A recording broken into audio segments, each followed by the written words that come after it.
Não me expulses da tua presença, nem tires de mim o teu Santo Espírito.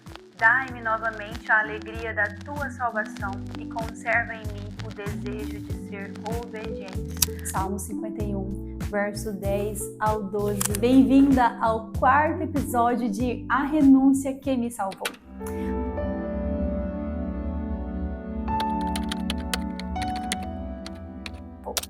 Para quem está acompanhando, estou indo aí para a fase da juventude. Meus 19 anos em diante. Agora vai começar uma história um pouco mais intensa, uma história de uma jovem que, assim como esse salmista escreveu, desejava ardentemente receber novamente a alegria da salvação. Uma fase em que eu passei por tantas circunstâncias difíceis, aconteceram tantas coisas. Não tem aquele momento em que você olha para a esquerda e a direita, nem tem mais o que acontecer, porque tudo que poderia acontecer de ruim já me aconteceu. E eu me encontrava nessa fase, indecisa. Meus pais haviam se separado, meu pai foi para São Paulo, a minha mãe ficou e agora eu fico nesse emprego, não fico, abandono, não sigo firme, vou morar sozinho, o que eu faço? E foi nessa fase, nesse momento em que o inimigo encontrou brecha em meu coração e eu, desobediente, falhei, pequei contra o Senhor. E no mesmo instante em que eu pequei contra o Senhor, eu senti o Espírito sair do meu coração, como se um pedaço de mim tivesse saído naquele mesmo instante. Não adianta quem já falhou, quem peca contra o Senhor, dizer que não sente nada, sente. Todos que pecam, todos que erram contra o Senhor, a gente sente o Espírito Santo se entristecer e sair, porque ele não compactua em casa suja, a casa tem que estar limpa para que ele venha morar. E foi nessa fase de muita dificuldade, nesse turbilhão, em que eu decidi, por muita revolta, não sei se por vontade de me vingar, não sei qual foi a motivação, mas sei que o inimigo encontrou uma brecha em meu coração. E ele entrou nessa brecha e eu permiti essa entrada.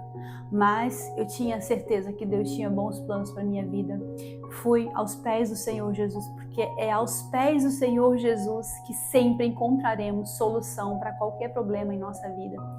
E Deus me deu lindas estratégias, Deus me mostrou um caminho, um recomeço, me perdoou, eu tive a certeza desse perdão e comecei uma nova história, agora casada com aquele que eu orei e pedi a Deus cada característica o Senhor me respondeu. E foi nessa fase muito difícil que nós decidimos nos casar, começar uma nova história juntos. Decidimos a partir daquele momento não depender mais de pai e de mãe, mas de lutar, de correr atrás dos nossos sonhos. Foi de muita dificuldade. A dificuldade foi tão grande que eu me lembro que a gente, por um período da nossa vida, 3, 4 meses só, a gente até conseguiu se manter, morar de aluguel. Mas teve um momento que a dificuldade foi tão grande que nós precisamos morar, foi necessário a gente morar de favor. E meu sogro, usado por Deus, construiu ali, um puxadinho na casa dele, no quintal, era uma garagem, ele transformou ali a sala junto com a cozinha e um banheiro, e a gente morou ali por muito tempo. Foi um refúgio, trouxe um alívio muito grande financeiro. Eu trabalhava à noite, grávida e trabalhando à noite, era muito cansativo. Meu esposo também trabalhava de manhã, às vezes à tarde, também às vezes à noite, porque era necessário. Todo começo é muito difícil, porque quando você tem uma casa onde tem um pai e uma mãe sustentando, fica mais leve o salário, por menor que seja, mas a partir do momento em que os dois se unem, e deixa pai e mãe, é uma nova história que deve ser escrita e é necessário, esse apoio, esse acolhimento dos pais para que esse casal consiga avançar. E a gente teve esse apoio, esse acolhimento da minha família, da família dele. Deus usou muito o meu sogro, sou grata por isso. A minha sogra também nos apoiou muito, me ajudou muito. Foi uma fase em que eu pude observar muito, morando ali no mesmo quintal, eu pude observar, como ser virtuosa, sobre limpeza, sobre a dedicação em um lar, sobre os detalhes, que eu tenho hoje muito do que eu sou, eu aprendi com ela. Eu aprendi observando. Ela nunca me ensinou, pegou na minha mão e ensinou, mas eu observo muito, sempre fui observadora. Eu amava psicologia sem saber que eu amava psicologia, mas eu observava muito tudo que ela fazia, o jeito que limpava a casa, o jeito que cuidava dos filhos, o jeito que tratava o marido, recebia as visitas, enfim, eu pude aprender. Foi uma escola que mudou muito a minha vida. Sou muito grata a Deus por tudo que eles fizeram por nós no começo, tudo. Mas foi uma fase em que eu e meu esposo decidimos, se for necessário, a gente iria passar fome, mas ficaríamos sempre juntos. E nós não iríamos pedir ajuda para ninguém. Nós iríamos usar somente a nossa fé. Aprendi isso com meu esposo, a acreditar no Deus que nós servimos, usar a nossa fé. E eu me lembro nesse início dessa fase de casamento, teve um momento que acabou o gás. E gás sempre foi caro. Mas a gente usou a nossa fé. Eu queria muito pedir para minha mãe, para meu pai, era uma ligação e a gente já conseguiria esse gás. Mas ele falou, não, nós vamos orar e Deus vai prover. E nós estendemos a mão naquele gás e realmente Deus proveu. Ele encheu o gás e ficou ali por mais 15 dias. E foram muitos milagres, muitas bênçãos. Me lembro também nesse início de casamento, o meu filho, o Nicolas, ainda era bebê, mas ele tinha muita alergia quando ele nasceu. Tinha alergia a alguns leites, enfim. E eu me lembro uma vez que ele estava internado e nós não tínhamos condições de pagar o hospital e ele estava inchando muito. E aí a gente mandou para o hospital público e só piorou a situação, não melhorava, estava muito ruim, inchando, com muita febre. E eu com medo de perder o meu filho, eu falei, não, vamos levar ele para casa, porque aqui não está resolvendo. E a gente levou ele para casa. E eu lembro nós dois, eu e meu esposo, de joelhos dobrados. Nunca vou esquecer. A gente colocou a mão sobre ele e repreendeu. A febre no mesmo instante saiu. Mas eu dormi a noite inteira. Não dormi. Eu chorei a noite inteira. Por que eu chorei a noite inteira? Porque eu não estava aguentando mais aquela situação. E eu disse, Deus, eu não aguento mais. A gente está morando de favor. É 2 cômodos. Sou grata porque tenho, mas não era isso que eu sonhei, não era isso que eu planejei. Eu sei que todas as nossas decisões, as nossas atitudes têm consequências. Mas eu tinha essa convicção do perdão do Senhor sobre a minha vida. E ali naquele instante eu pedi para ele fazer um milagre. Faz um milagre, Senhor. Nós não temos condições de pagar o hospital. Nós não temos condições de ter uma casa nossa, ter um cantinho nosso. Faz um milagre, faz algo, Senhor. E eu orei com muita fé. Eu passei a noite inteira chorando, pedindo para Deus um milagre, uma provisão. E foi quando no outro dia, apareceu o milagre, Meu esposo recebeu um telegram de um concurso que ele havia feito, concurso público, e a nível do Brasil. E para a glória de Deus, nesse telegram também já pediram, uma conta bancária para que eles enviassem um valor. E esse valor foi o que a gente utilizou naquela época para custear o hospital. E para a glória de Deus, meu filho, foi curado, recebeu a bênção do Senhor e Deus abriu essa porta e a nossa história foi transformada depois disso. Mas foram muitos detalhes. Eu me lembro também, uma vez a gente recebeu uma visita, a minha sogra morava na frente, eu morava na frente, minha sogra atrás, no mesmo quintal. Recebi uma visita, uma pessoa muito importante, estava lá e eu vi que ela estava descendo. E eu, Senhor, ela não pode vir na minha casa porque eu não tenho nada para servir. Ai, meu Deus, aqui tem nada, tudo apertado, tudo tão simples. E eu pedindo, Senhor, deixa ela vir não. E ela foi. Me lembro do nome dela, que até hoje é Artemis o nome dela.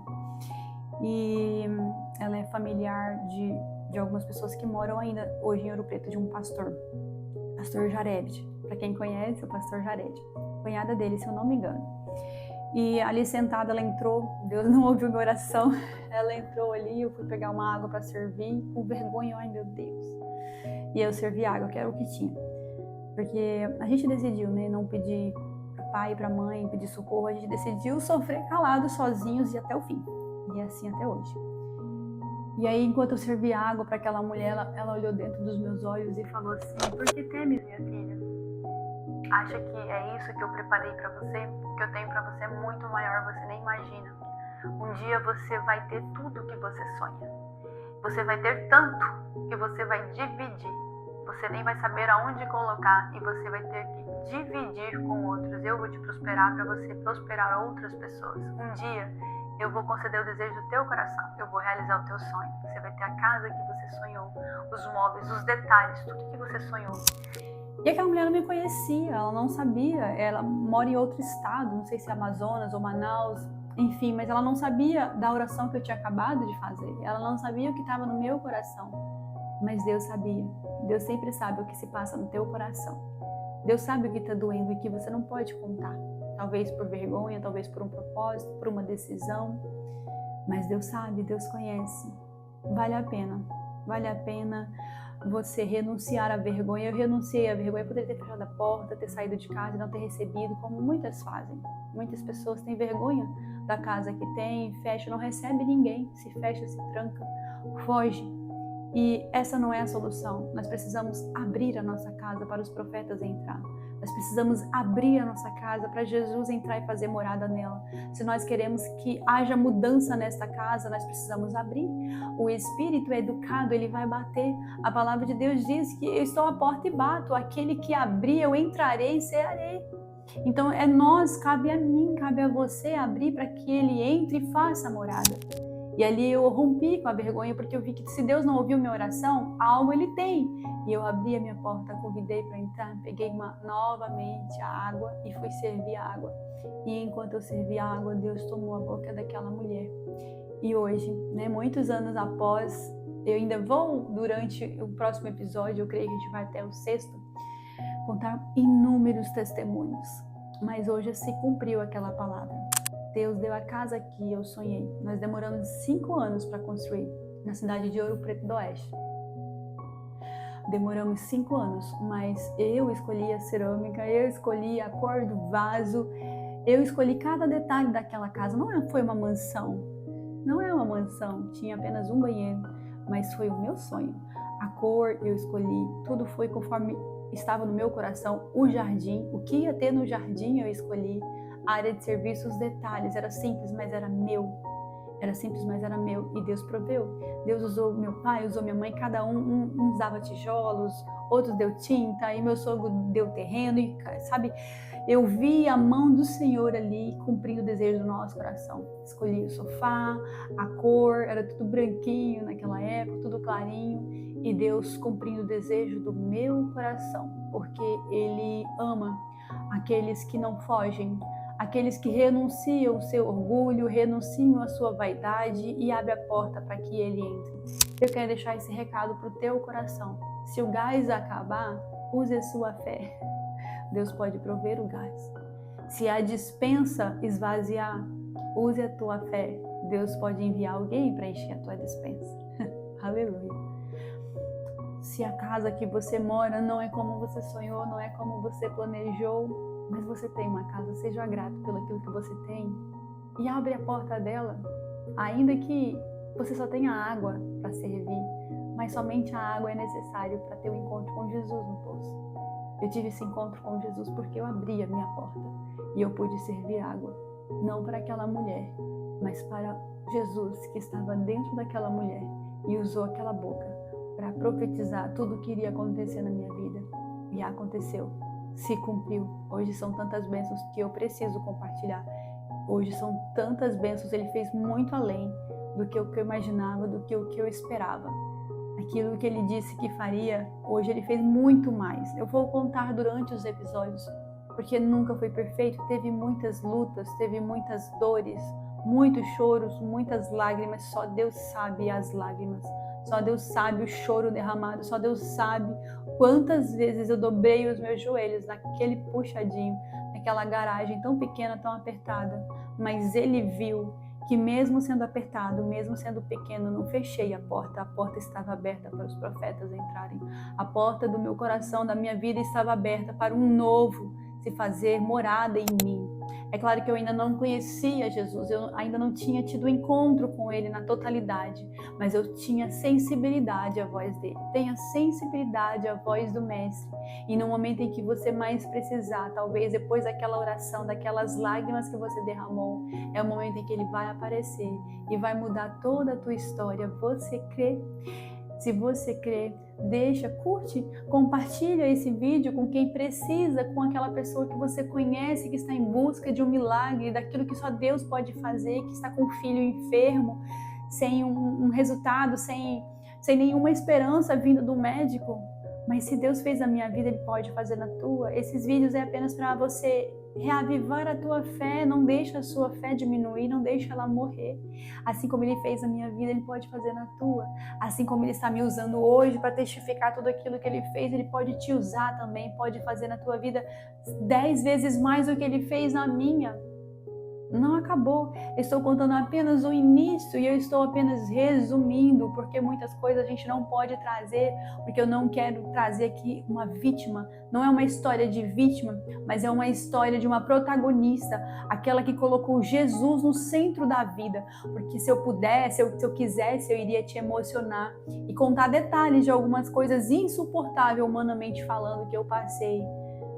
Mas isso é com o Senhor. A justiça, a causas, a traumas que não cabe a nós resolver, está nas mãos do Senhor. Cabe a nós apenas perdoar, seguir com a vida e crer que um dia o Mestre fará a justiça em detalhes.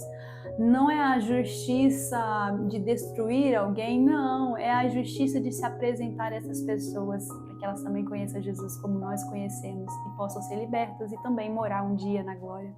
Amém?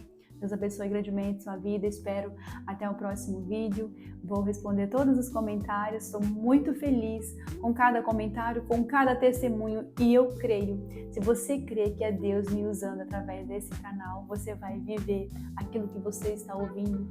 E eu sei que enquanto eu falava, algumas pessoas até derramou algumas lágrimas, mas o Espírito Santo está enxugando as tuas lágrimas e no tempo certo você terá resposta para os seus questionamentos. E aí, quando você tiver resposta, lembra desse vídeo, volta e testifica para que a minha fé seja edificada, porque se alcançou valeu a pena cada esforço. Amém? Deus abençoe. Até o próximo episódio.